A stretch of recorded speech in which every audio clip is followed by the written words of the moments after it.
He was known as the Gentleman, and he was one of the highest paid and most successful contract killers in the world. He had been given his nickname because he always sent flowers to the families of his victims.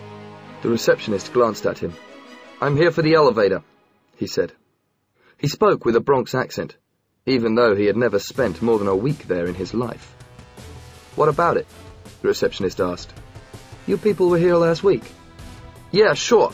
We found a defective cable on elevator 12. It had to be replaced, but we didn't have the part, so they sent me back."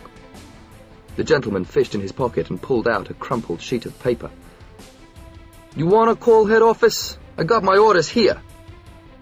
If the receptionist had called Express Elevators, Inc., he would have discovered that they did indeed employ a Sam Green, although he hadn't shown up for work for 2 days. This was because the real Sam Green was at the bottom of the Hudson River with a knife in his back and a 20-pound block of concrete attached to his feet. But the receptionist didn't make the call. The gentleman had guessed he wouldn't bother. After all, the lifts were always breaking down. There were engineers in and out the whole time. What difference would one more make? The receptionist jerked a thumb. "Go ahead," he said. The gentleman put away the letter, picked up his case and his toolbox, and went over to the lifts. There were a dozen public lifts servicing the skyscraper, plus a 13th for Michael J. Roscoe. Lift number 12 was at the end. As he went in, a delivery boy with a parcel tried to follow. "Sorry," the gentleman said. "Closed for maintenance." The doors slid shut. He was on his own. He pressed the button for the 61st floor. He had been given this job only a week before. He'd had to work fast, killing the real maintenance engineer, taking his identity, learning the layout of Roscoe Tower, and getting his hands on the sophisticated piece of equipment he had known he would need. His employers wanted the multi-millionaire eliminated as quickly as possible. More importantly, it had to look like an accident. For this, the gentleman had demanded and been paid 200,000 American dollars. The money was to be paid into a bank account in Switzerland, half now, half on completion. The lift door opened. The lift door opened.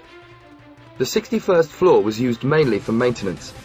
This was where the water tanks were housed, also the computers that controlled the heat, air conditioning, security cameras, and lifts throughout the building. The gentleman turned off the lift, using the manual override key that had once belonged to Sam Green, then went over to the computers. He knew exactly where they were. In fact, he could have found them wearing a blindfold. He opened his briefcase. There were 2 sections to the case. The lower part was a laptop computer. The lid was fitted out with a number of drills and other tools, each of them strapped into place. It took him 15 minutes to cut his way into the Roscoe Tower mainframe and connect his laptop to the circuitry inside. Hacking his way past the Roscoe security systems took a little longer, but at last it was done. He tapped a command into his keyboard. On the floor below, Michael J. Roscoe's private lift did something it had never done before. It rose up 1 extra floor to level 61. The door, however, remained closed. The gentleman did not need to get in. Instead, he picked up the briefcase and the silver toolbox and carried them back to the same lift he had taken from reception. He turned the override key and pressed the button for the 59th floor. Once again, he deactivated the lift. Then he reached up and pushed. In the top of the lift was a trapdoor that opened outwards. He pushed the briefcase and the silver box ahead of him, then pulled himself up and climbed onto the roof of the lift. He was now standing inside the main lift shaft of Roscoe Tower. He was surrounded on 4 sides by girders and pipes blackened with oil and dirt. Thick steel cables hung down, some of them humming as they carried their loads up and down. Looking down, he could see a seemingly endless square tunnel, illuminated only by the chinks of light from the doors that slid open and shut again as the other lifts arrived at various floors. Somehow, the breeze had made its way in from the street, spinning dust that stung his eyes. Next to him was a set of lift doors which, had he opened them, would have led him straight into Roscoe's office. Above these, over his head and a few meters to the right, was the underbelly of Roscoe's private lift. The toolbox was next to him on the lift roof. Carefully, he opened it. The sides of the case were lined with thick sponge. Inside, in the specially moulded space, was what looked like a complicated film projector, silver and concave with a thick glass lens. He took it out, then glanced at his watch. 8:35. It would take him an hour to connect the device to the bottom of Roscoe's lift, and a little more to ensure it was working. He had plenty of time. Smiling to himself, the gentleman took out a power screwdriver and began to work. At 12 o'clock, Helen Bosworth called through on the telephone. "Your car is here, Mr. Roscoe." "Thank you, Helen." Roscoe hadn't done much that morning. He had been aware that only half his mind was on his work. Once again, he glanced at the photograph on his desk. Paul. How could things have gone so wrong between a father and a son? And what could have happened in the last few months to make them so much worse? He stood up, put his jacket on, and walked across his office, on his way to lunch with Senator Andrews. He often had lunch with politicians. They either wanted his money, his ideas, or him. Anyone as rich as Roscoe was a powerful friend, and politicians need all the friends they can get. He pressed the lift call button, and the doors slid open. He took one step forward. The last thing Michael J. Roscoe saw in his life was a lift with white marble walls, a blue carpet, and a silver handrail. His right foot, wearing one of the black leather shoes that were handmade for him by a small shop in Rome, travelled down to the carpet and kept going, right through it.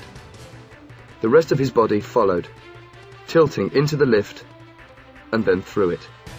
And then he was falling 60 floors to his death. He was so surprised by what had happened, so totally unable to understand what had happened, that he didn't even cry out. He simply fell into the blackness of the lift shaft, bounced twice off the walls, then crashed into the solid concrete of the basement, 200 meters below. The lift remained where it was. It looked solid, but in fact, it wasn't there at all. What Roscoe had stepped into was a hologram being projected into the empty space of the lift shaft where the real lift should have been. The gentleman had programmed the door to open when Roscoe pressed the call button, and had quietly watched him step into oblivion.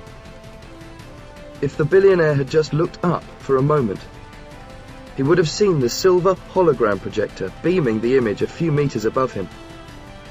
But a man getting into a lift on his way to lunch does not look up. The gentleman had known this, and he was never wrong. At 12:35, the chauffeur called up to say that Mr. Roscoe hadn't arrived at the car. 10 minutes later, Helen Bosworth alerted security, who began to search the foyer of the building. At 1 o'clock, they called the restaurant. The senator was there waiting for his lunch guest, but Roscoe hadn't shown up. In fact, his body wasn't discovered until the next day, by which time the billionaire's disappearance had become the lead story on American TV news. A bizarre accident. That's what it looked like. Nobody could work out what had happened, because of course by that time the gentleman had reprogrammed the mainframe, removed the projector, and left everything as it should have been, before quietly leaving the building. 2 days later, a man who looked nothing like a maintenance engineer walked into JFK International Airport. He was about to board a flight for Switzerland. But first of all, he visited a flower shop and ordered a dozen black tulips to be sent to a certain address. The man paid with cash. He didn't leave a name.